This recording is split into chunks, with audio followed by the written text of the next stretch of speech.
Hi there, I'm Renos Vakis, lead economist at the World Bank, and your host for Accelerating Development Ideas for Impact. This is not your typical podcast. It's an AI powered conversation brought to you by the World Bank Institute for Economic Development, where we unpack the latest research with one goal in mind, turning big ideas into real world impact. Let's get started. Thank you for the introduction, Renos. Artificial intelligence is no longer a technology of the future. Like electricity and the internet, it is becoming a general-purpose technology that could transform how economies grow, governments deliver services, and people access opportunities. For developing countries, that could mean better education and health services, higher productivity, stronger public administration, and new solutions to long-standing challenges. But simply introducing AI is not enough. Its benefits depend on the skills, infrastructure, data, and institutions surrounding it. And without them, AI could deepen existing inequalities. That is the focus of the World Development Report 2026, the promise of artificial intelligence. In this first episode of the report series, we explore two central questions. The report's emphasis that developing countries need to adopt and adapt AI, and how governments can act as enablers, users, and regulators. Because realizing AI's promise is not only about the technology itself. It is about building the conditions and policies that allow it to support inclusive growth and improve people's lives. Exactly. Let's start with our first major recommendation. Adopting the AI that is available in the market is a logical starting point. But investing in foundational analog and digital complements is essential for AI adoption. In plain terms, to benefit from AI, a country must have a solid physical and digital base. Here's where the details really hit home.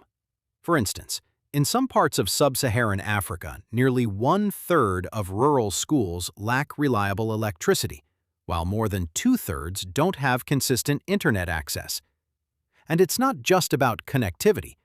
A striking fact is that almost 9 out of 10 10-year-olds cannot read a simple text. When you think about it, these are fundamental needs for any society to harness AI. That's the tricky part. Without these basic investments, AI may actually widen productivity gaps rather than help bridge them. It's also not enough to simply bring in AI tools from abroad. And here's where this becomes interesting.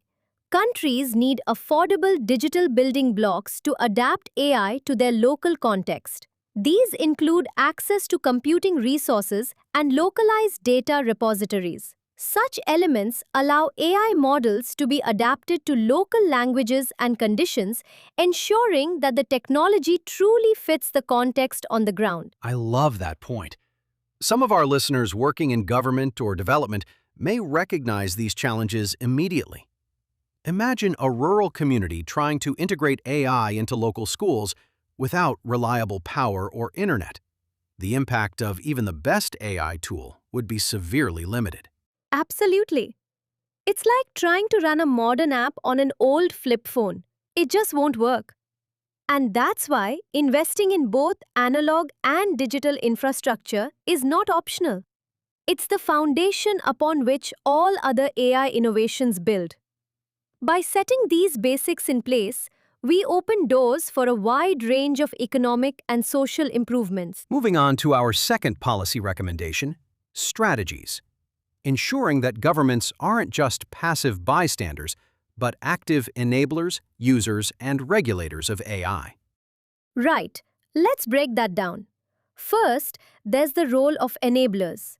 Governments need to invest in foundational infrastructure like reliable electricity and broadband and lower barriers to digital access. Think of reducing taxes on digital devices. This not only makes technology more accessible, but also creates a foundation for a thriving digital economy.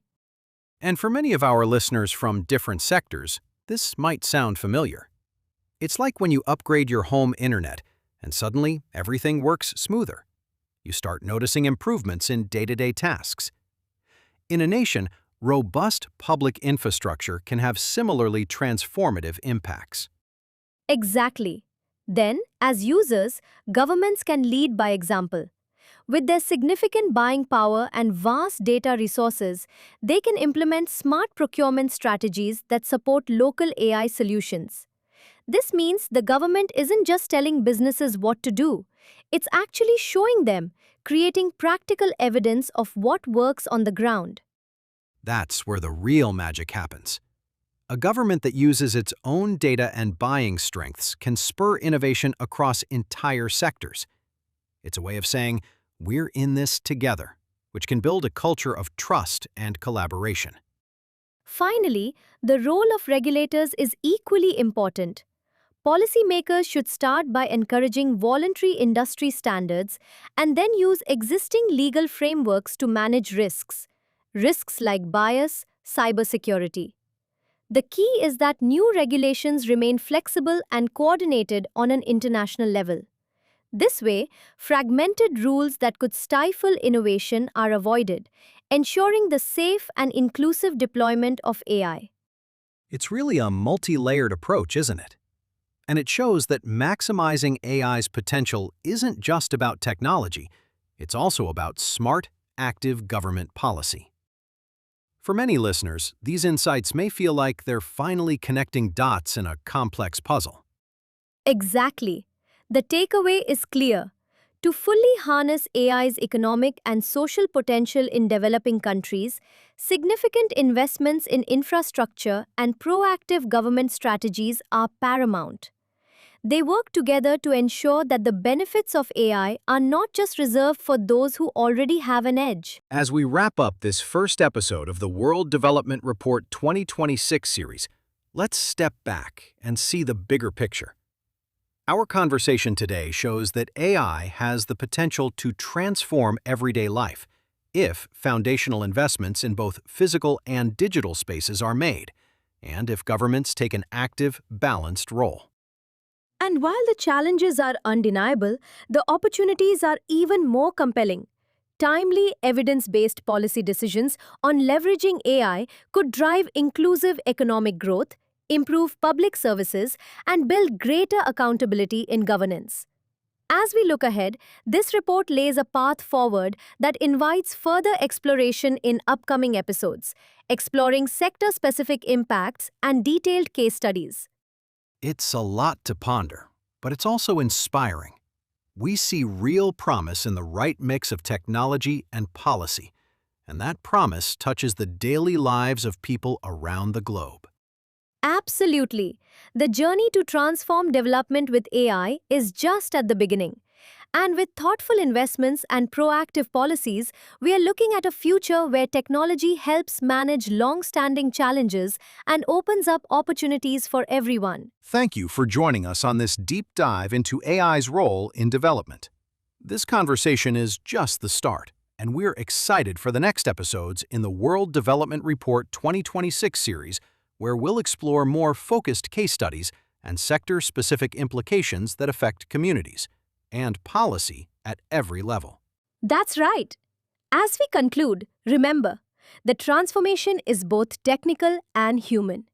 By strengthening both the analog and digital underpinnings, and by taking proactive, balanced steps in policy, the promise of AI becomes truly achievable. And for policymakers and stakeholders alike, this report offers actionable insights to drive meaningful change. Over to you, Rinos. Thank you for joining us. You can find the full report on our website. Just follow the link in the description. Be sure to subscribe to be the first to know about upcoming episodes. And before you go, how do you plan to put what you learn into practice? And what topics you'd like us to explore next? We'd love to know. Until then, goodbye.